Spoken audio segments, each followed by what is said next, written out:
And now for something completely different.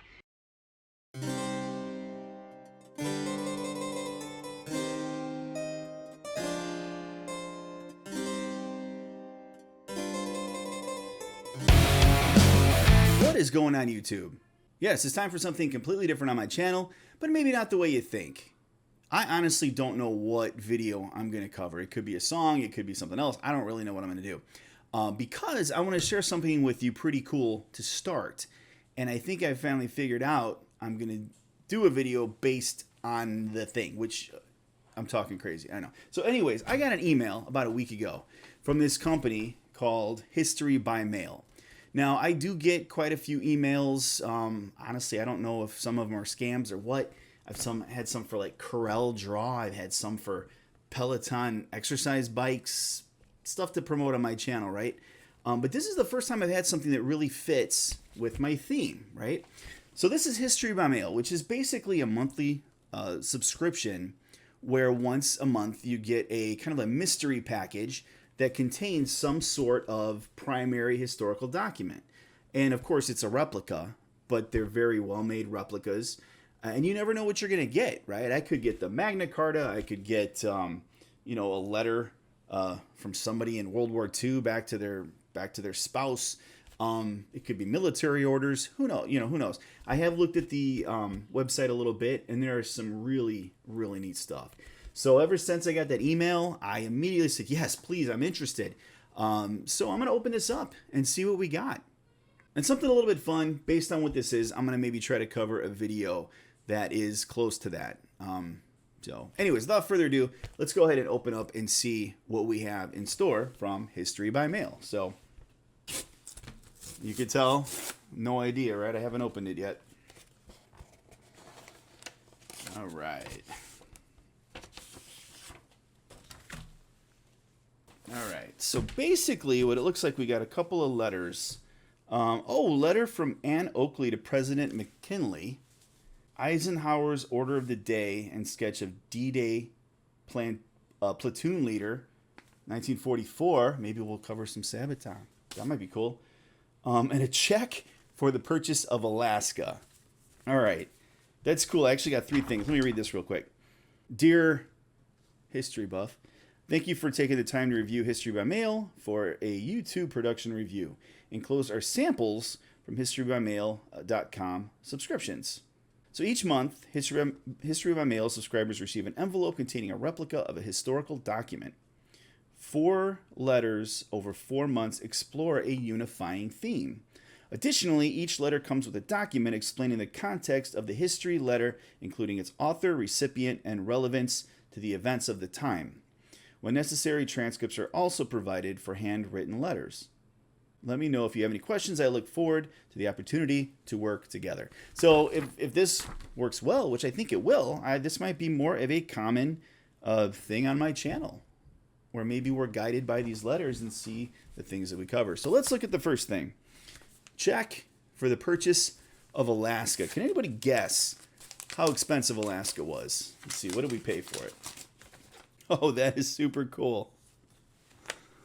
So here's the check for Alaska. I don't know how well you can see that.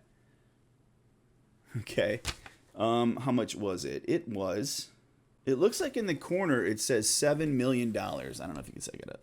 I don't know if I'm reading that right. $7 million. All right, so let's just take a look really quick and see what the surrounding documentation says. Enclosed is a treasury warrant to the U.S. used to purchase Alaska from Russia in 1868. Governments used treasury warrants to authorize large payments, with a purchase price of 7.2 million American dollars. They acquired nearly 600,000 square miles of territory for less than 2 cents per acre. Almost as good of a deal as the Louisiana purchase, right? So that's pretty cool. So, of course, there's information here all about the settling of Alaska, the treaty with Russia, a little bit of history about Alaska. Really, really neat stuff. Okay? And meanwhile, I've got this awesome check. It actually has both sides for my collection. So that is cool. All right, next we have a letter from Annie Oakley, which if I remember correctly, I want to say she was a traveling shooter, right? You know, almost like a cowboy acrobat. She did trick shooting stuff. I think she was even at the Columbian Expedition World's Fair in Chicago back in 1892, maybe, and this was 1898. I'm thinking. I could be wrong. But let's take a look. All right, so there she is, Annie Oakley. So it's a letter from her, right, to President McKinley. And yeah, she worked with Buffalo Bill. Exactly is what that was, like a traveling troupe where they did trick shooting and things like that. Yeah, World's Fair Chicago, 1893. The Paris exhibition. Miss Oakley has appeared before the royalty and nobility of Europe, including their R.H., the Prince and Princess of Wales. Yeah, kind of hard to read, but there's some transcripts along with it. It says, "Dear Sir, I for one feel confident that your good judgment will carry America safely through without war. But in case of such an event, I am ready to place a company of 50 lady sharpshooters at your disposal. Every one of them will be an American, and as they will furnish their own arms and ammunition, will be little, if any, expense to the government." So Annie Oakley is basically volunteering her fellow female sharpshooters to fight for literally nothing if there happens to be a war. So that's kind of cool. And then here's some more information here all about Annie Oakley, about the Spanish-American War, and things like that. Right? So really cool stuff. All right, now let's look at the third one, which I have a feeling is going to lead me to a Sabaton video, which I've been wanting to do that anyways. I want to give a special shout out, which I've talked to this gentleman before. His handle is Trivstev. I think his name is Triv or something like that. But what Triv likes to do, he actually has created like a little name for, he calls me Commander. He's like, I look forward to hearing from you next, Commander, next Sabaton. It's really neat. So I really think I'm gonna depending on what this. This is about D-Day, so I'm probably gonna check out World War II, something from Sabaton, because he keeps asking me to cover Sabaton, and I really need to. So, all right, let's see what we got here. Oh wow, this is cool. Okay, so this is a sketch of the D-Day dress of the platoon leader. And it basically shows, all of their different things, assault type gas mask, jump boots, parachute type first aid kits, combat jackets, and all of that.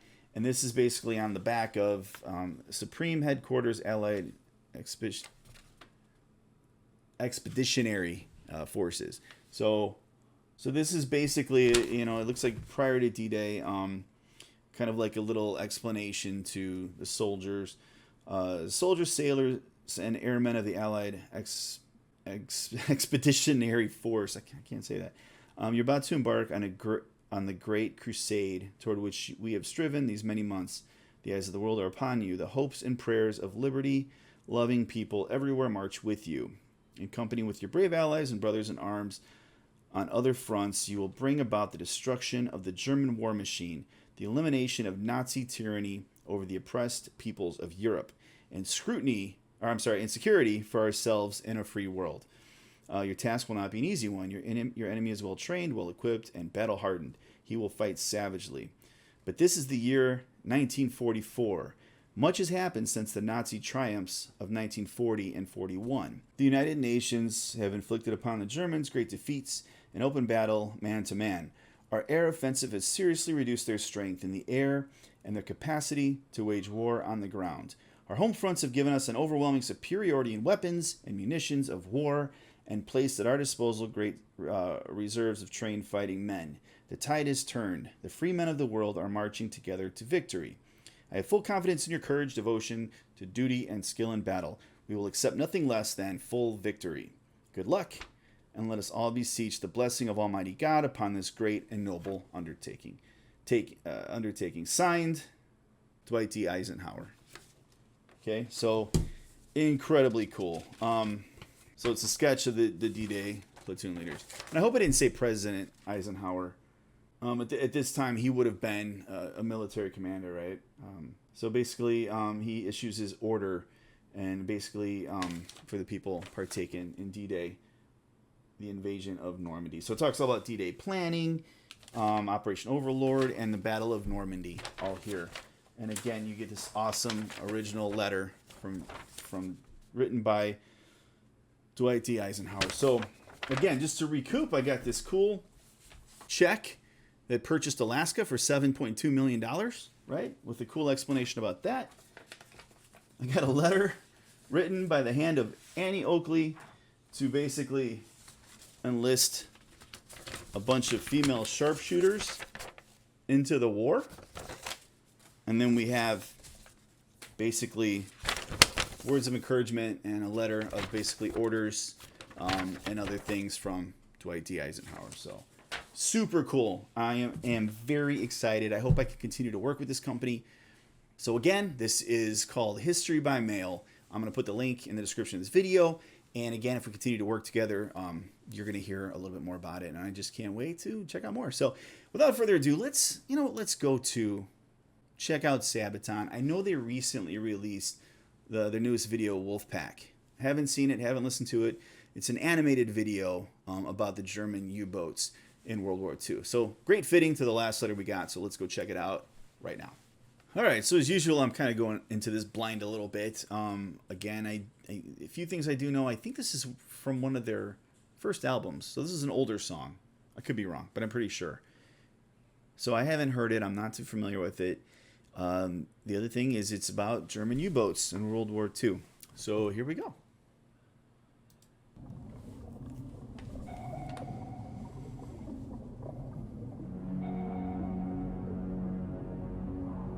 I wonder if they're working with, is it Yarn Hub, I think? It looks a little different, though.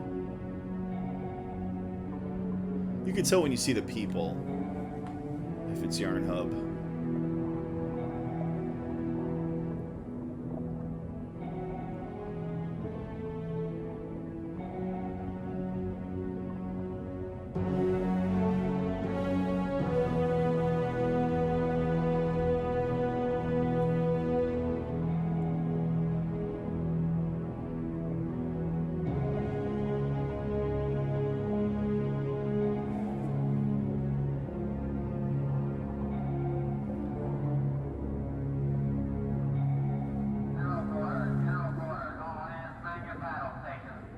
To their own shore, in the World War Glees, standing and lead in the beauty west.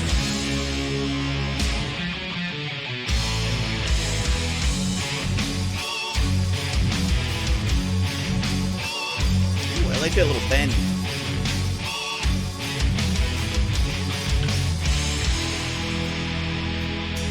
Took a short way in, the long route back, convoy 92. And Ingham leading tankers to the west, and upon the North Atlantic lie the silence of the seas. And on the quietest night, in the darkest hour, the Kriegsmarine appear. Above the surface it seems quiet and calm. Deep down below the Wolfpack lurks. In the World War Glees, standing and lead in the beauty west. In the road track, in the Wolfpack Glees, and the convoy into the hornet's nest.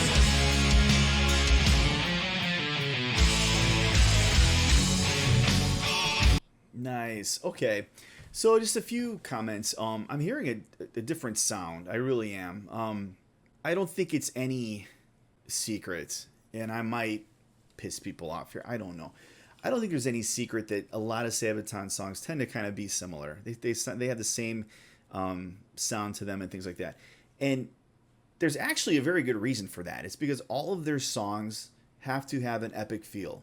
They have to have they're telling similar stories. So when you do that, you're going to have similar keys that you use, right, to evoke different emotions. You're going to have similar melodies and things like that.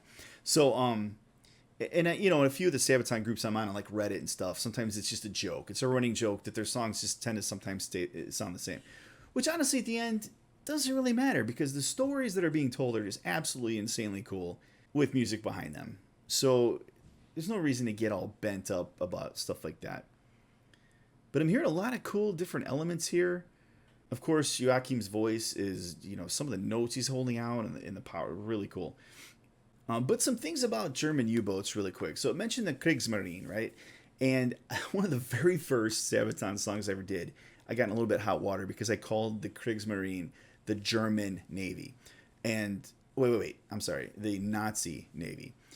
And I want to say I pulled almost those exact words. I think Andy Idell in the History channel basically called it Hitler's Navy.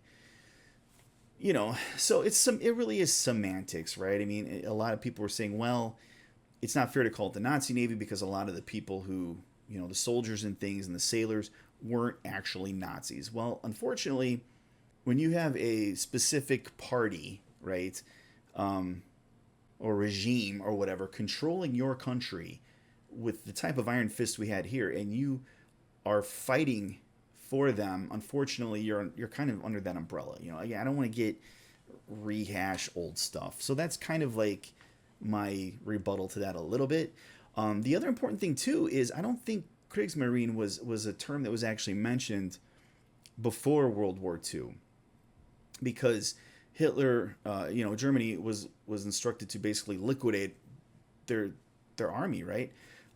So they were forbidden from basically building a navy, you know, to any large extent or anything like that. So when he went behind everybody's back and just basically did it anyways, he called it, you know, this new phoenix coming out of the ashes, the Kriegsmarine. Okay, so in a way, right? So again, people are going to jump on here ripping this apart. I could be wrong. I could be very wrong. I probably am, you know, but just mentioning that a little bit. So again, big takeaway, you know, Hitler wasn't supposed to have a navy. He built one anyways. You know, I mean, he was very quickly going to throw the veil aside and start doing his stuff, right? So at this point, it just kind of is what it is. So anyways, okay.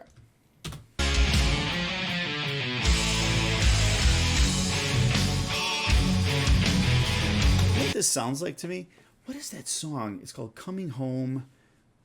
Coheed and Cambridge? Was that the name of the band? But that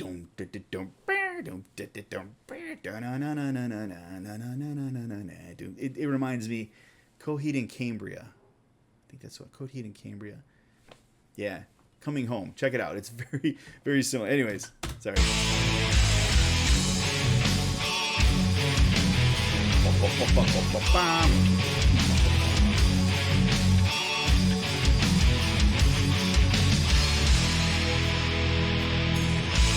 Crack of the dawn, the second day, Fury stands in flames.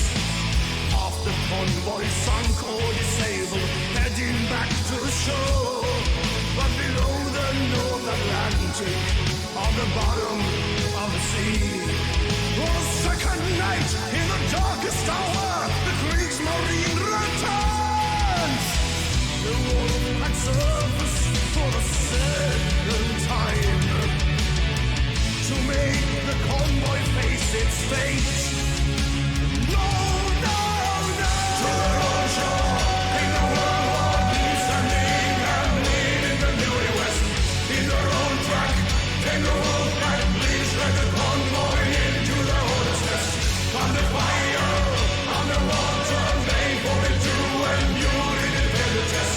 To their own shore, in the world war, standing and bleeding them into death.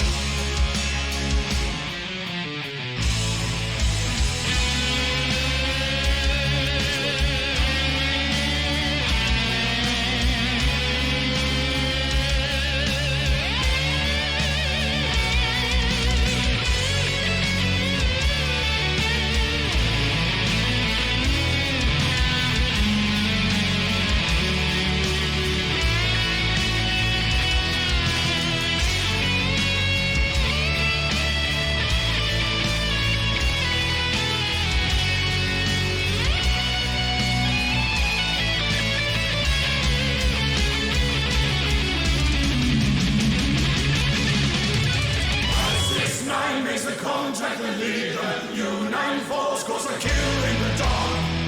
124 sinking 4 into approaches. 406 offers failure on launch. U569 makes a contact and lead them. U9 force goes a kill in the dark. U124 sinking 4 into approaches. 406 offers failure on launch again. In the wrong track, and the Wolfpack bleeds at the convoy into the hornet's nest. To the wrong shore, and the World War bleeds and they have need in the New West. In the wrong track, and the Wolfpack bleeds like the convoy into the hornet's nest. Under fire, underwater, May 42 and beauty did pay the test.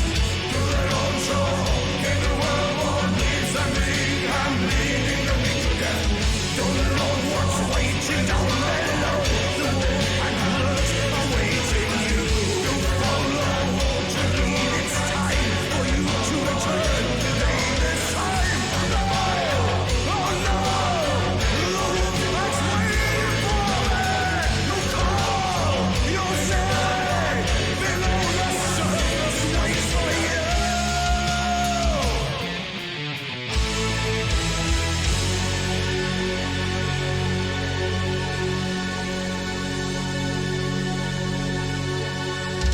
Oh, that's cool. Oh, I think 1916 was another one of their newer ones. Now we know this video, Bismarck, man. But so, anyways, yeah, that was really cool. So I really like at the end, kind of that bridge or whatever that was. They were almost like reading, I don't know, just battle reports, or I don't know if those call signs were individual U-boats or if they were maybe torpedoes. Probably U-boats, but you know, it sounds like they're almost like reading the battle records of something, which is really neat, you know. And I'm sure you guys are going to riddle the comments with just, you know, what all this means, all the intricacies of the battle, all that other stuff. And I learn a ton from you guys every time. So let's just, I usually never finish up like this. I can't. The 200 videos, I've always gone over here first. All right, yeah, so super cool. Triff, I hope you enjoyed that, I guess. This is for you, buddy, and I'm sorry that I mistook you for some guy in Iceland when I believe you're actually in Russia. So I hope all is well. You're still commenting on my videos, so all is well with you. And thank you again for requesting Sabaton.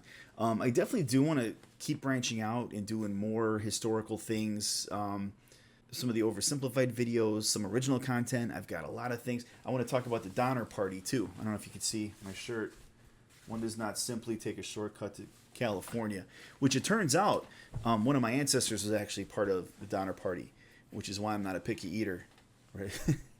So there's a few other things. Fourth Crusade, medieval torture type things, the oubliette from France and things like that. It's the stuff I really, really want to talk about. It just takes so much work and time. But anyways, in the meantime, please make sure you check out History by Mail. Again, I hope I get more stuff from them and work with them more in the future.